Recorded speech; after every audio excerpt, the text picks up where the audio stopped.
கன்னிராசிக்காரர்களுக்கு அவங்களுடைய காதல் வாழ்க்கை எப்படி இருக்கு? காதல்ல இருக்கிறவங்க திருமணத்துக்கு கைகூடுமா? இல்ல திருமணத்துக்கு ட்ரை பண்றவங்களுக்கு திருமண வாழ்க்கை எப்படி இருக்கு? அத பத்தி சொல்லுங்க. பொதுவாவே பார்த்தீங்கன்னா, ஃபர்ஸ்ட்டு காதல பார்த்துருவோம்.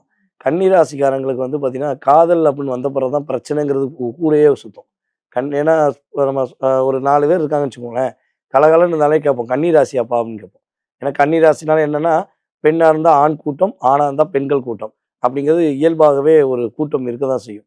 ஆனா அந்த கூட்டங்கள்லாம் ஏன் இருக்காங்கன்னா, கன்னி ராசிக்காரங்ககிட்ட இருக்கிற ஒரு சந்தோஷத்தை, கன்னி ராசிக்காரங்ககிட்ட இருக்கிற பணத்த எப்படி ஆட்டைய போடலாங்கிறக்காண்டியே ஒரு கூட்டம் இருக்கும்.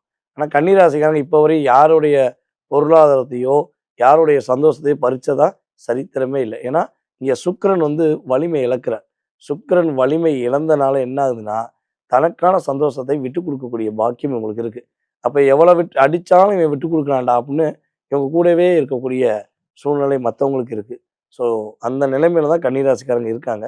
காதல்ல பிரச்சனைய சந்திச்சவங்க, காதல்ல நிறைய தோல்விய சந்திச்சவங்க, கன்னிராசிக்காரங்க யாராவது வருத்தப்பட்டு இருந்தாங்கன்னா, இனிமே அவங்களுக்கு காதல்ல வெற்றி.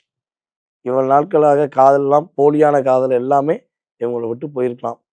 சரியா? உண்மையான காதல் உறுதியாக வெற்றி பெறுங்கிறத பார்க்குறோம். இல்லங்க எங்க காதல் உண்மையான காதல். ஆனா, இப்ப போராடிக்கிட்டு இருக்கோம்.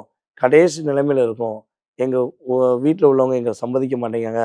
நாங்க இன்னும் ஒரு கட்டாயமா என்ன சண்டை வந்தாலும் நாங்க சேரணும்னு தான் முடிவுல இருக்கோம் அப்படின்னு, உண்மையான காதல்ல இருக்கிற கன்னிராசி அன்பர்களுக்கு காதல்ல உறுதியாக வெற்றி உண்டு.